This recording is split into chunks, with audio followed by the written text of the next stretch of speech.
je passe au lourd. Ça, il n'est pas en couleur, je le passe rapidement. Hein. Je le passe. Je passe maintenant au plus lourd.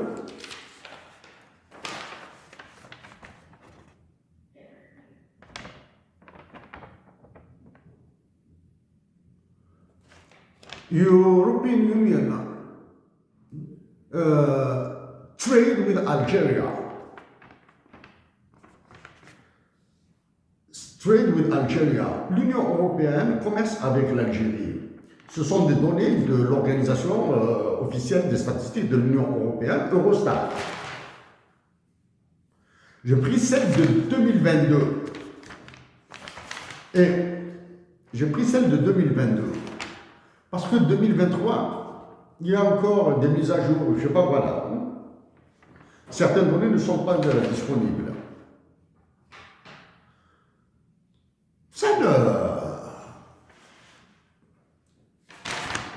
Ça, c'est les imports. Imports. Les importations de l'Union européenne et les exportations de l'Union européenne.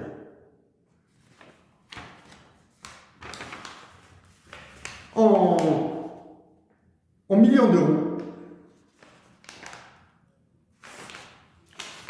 Quelles sont ces histoires live animals and animal products? L'Algérie a exporté pour 3 milliards d'euros à 30 millions d'euros en Europe.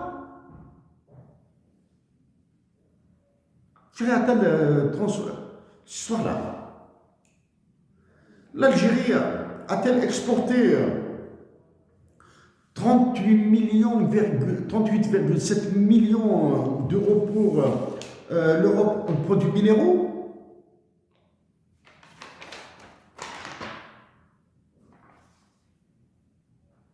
Une exportation qui a augmenté de 116,2%.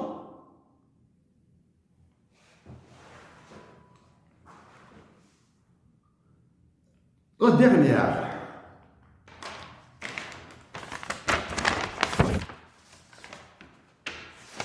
Arms and ammunition. L'armement et les munitions.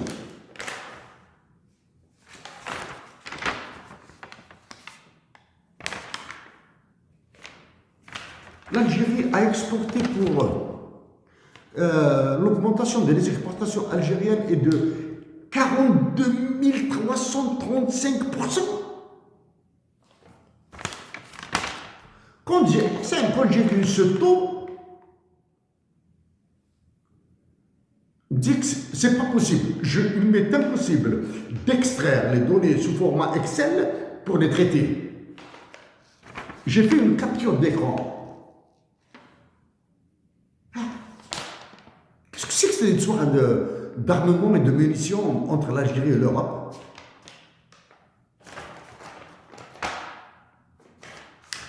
Non, tout ça c'est des chiffres. C'est des chiffres.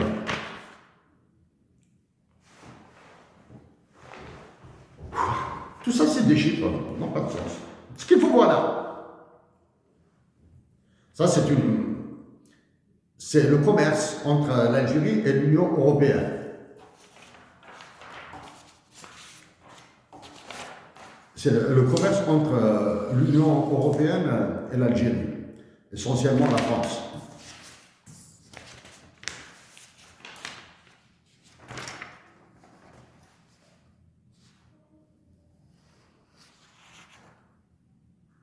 Il faudra penser, d'abord, possible, l'Algérie, des Algériens pourris peuvent importer de France et exporter vers l'Italie. Ça, c'est une possibilité. Okay? C'est-à-dire, il y a des Algériens, des Français qui s'associent, des Européens en général, qui s'associent, des mafias qui vont s'associer entre elles qui vont exporter de la France, de l'Espagne vers l'Algérie pour réexporter vers l'Italie ou le Portugal, par exemple, vers l'Allemagne.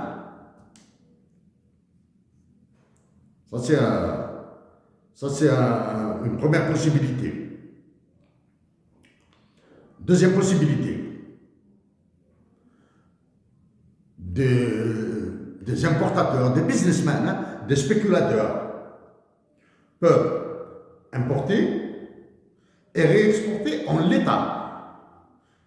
Ils vont profiter de la baisse des prix, ils vont importer, l'Algérie va payer, ils vont réexporter en l'état, ils vont gagner. Maintenant, le problème,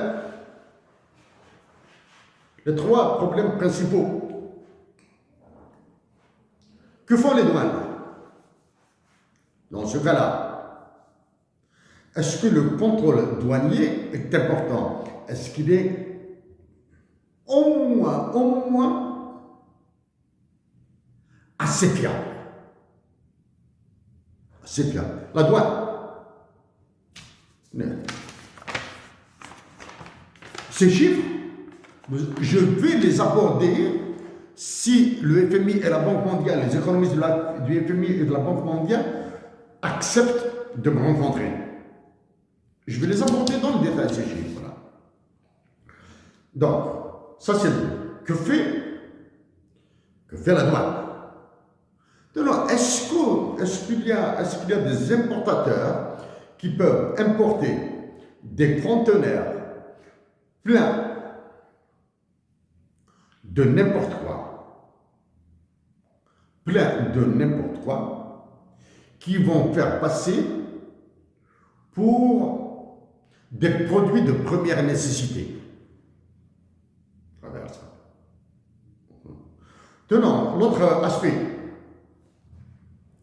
les banques, que font-elles avec les domiciliations bancaires, les crédits documentaires et lettres de crédit? Est-ce qu'il y a un minimum de contrôle?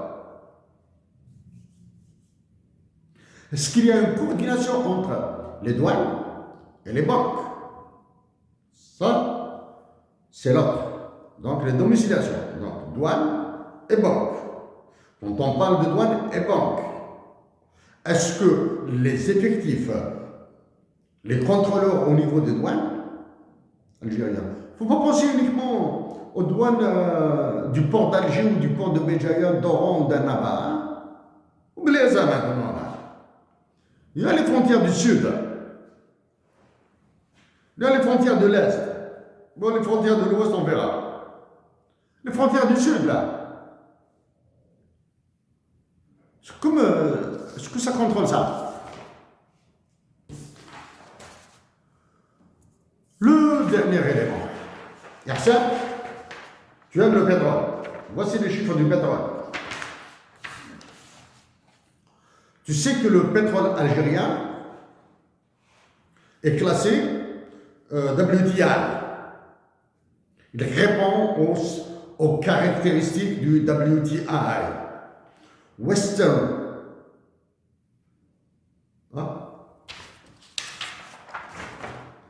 Western Texas Intermediate, WTI.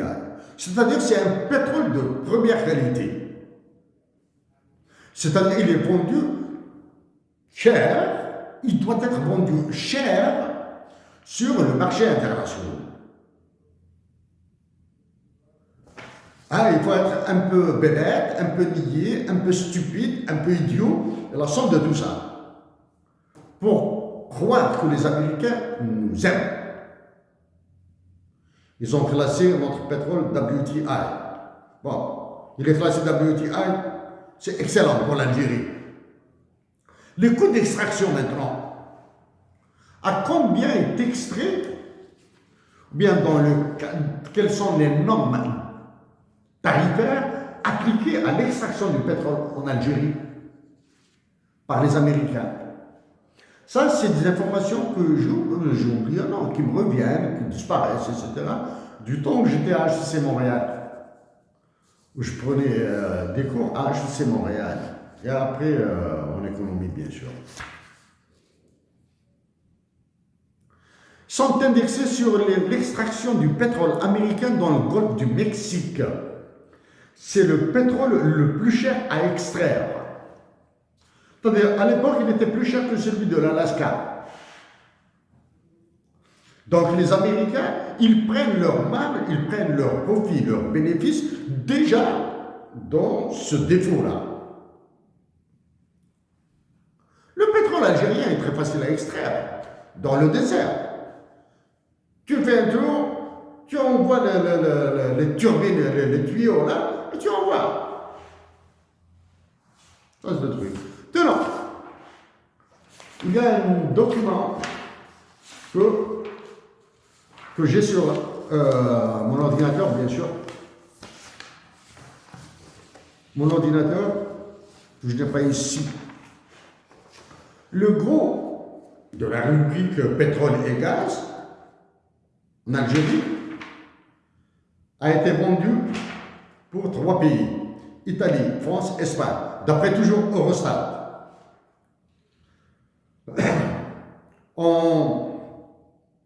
Pour 2021,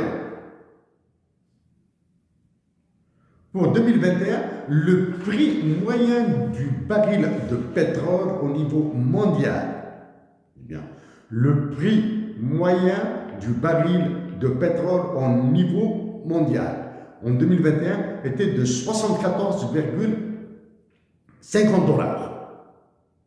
Ça, c'est le prix moyen, c'est-à-dire il y a du pétrole très cher à extraire, il y a du pétrole pas du tout cher à extraire comme celui de l'Algérie. Donc le prix moyen a été de 74,50 dinars, 50 $. Pour 2021,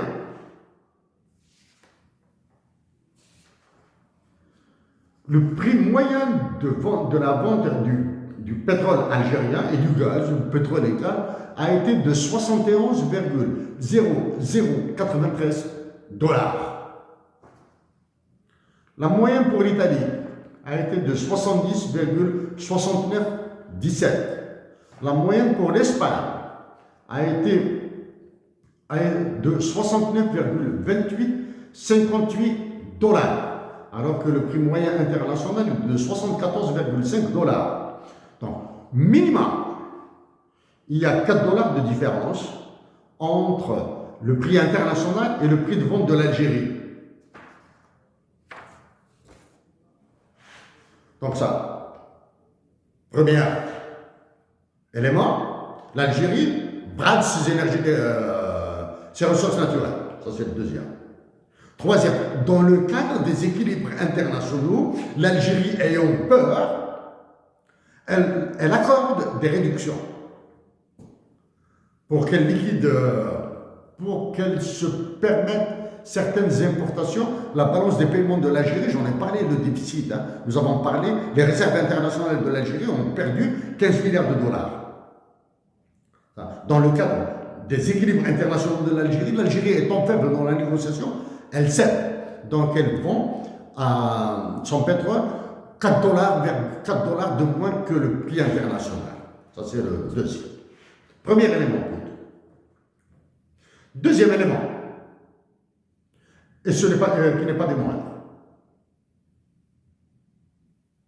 Qui contrôle les quantités exportées? Qui les contrôle? Qui les mesure? Parce qu'on peut me dire que la France a acheté 1 million de barils,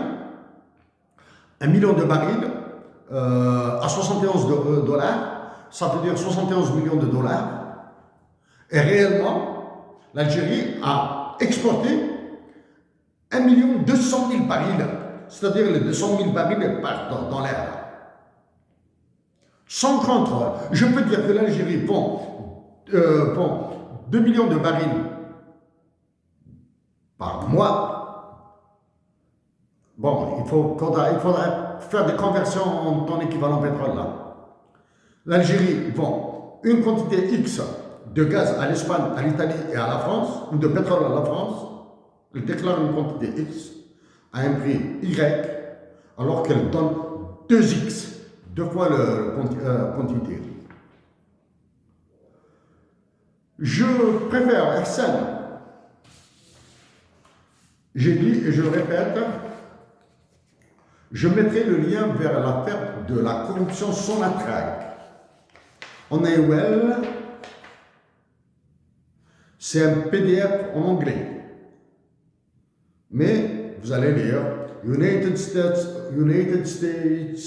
of America, before of the Securities and Exchange Commission.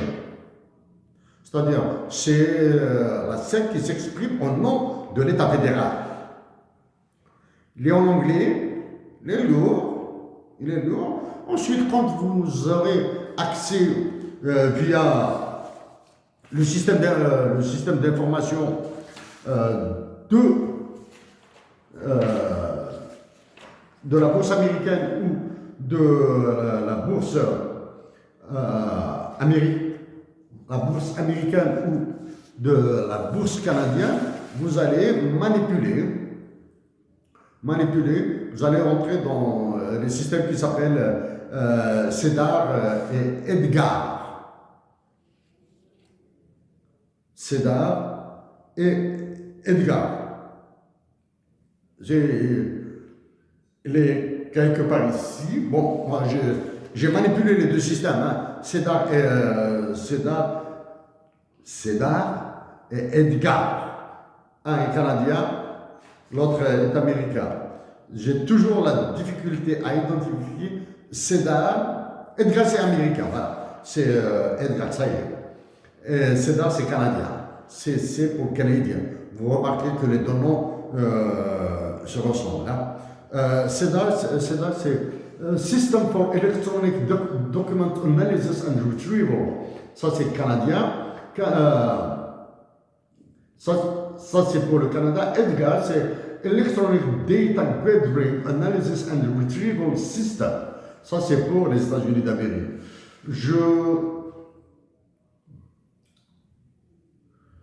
Il y a des notes strictement personnelles ici que j'ai évité de lire à Hassan, à ajouter un message. Seulement, je vais rajouter quelques mots descriptifs. Je rajouterai ces deux liens vers CEDAR et EDGAR. EDGAR surtout l'américain. Vous pouvez aller sur. Pour ça, je le dis comme ça rapidement. Hein. Pour les histoires de corruption, j'ai contacté le FETF, le GAFI, aucune réponse bien sûr. Je vais les contacter encore une fois, mais le temps, ça demande beaucoup de travail, ça, ces histoires de détails. Mais voilà, ça me permet, comme ça, en faisant ce travail, même si j'en paye un coup là, ce n'est pas grave, mon pays en bénéficiera. S'il y avait des possibilités de publication de livres un peu pointus sur les données internationales de l'Algérie et l'analyse, peut-être que je participerai avec plaisir. Mais le faire tout seul, actuellement, je préfère décaler ça, chasser ça de ma pensée, parce que ça demande un travail d'analyse de données très sophistiqué. Personnellement, j'en ai fait une bonne partie, mais s'il y a c'est Hassan, j'espère qu'il sera libéré bientôt. J'espère aussi que tous les détenus politiques algériens seront libérés. Tant que nous pourrons travailler sur ces histoires de livres, nous avons le temps.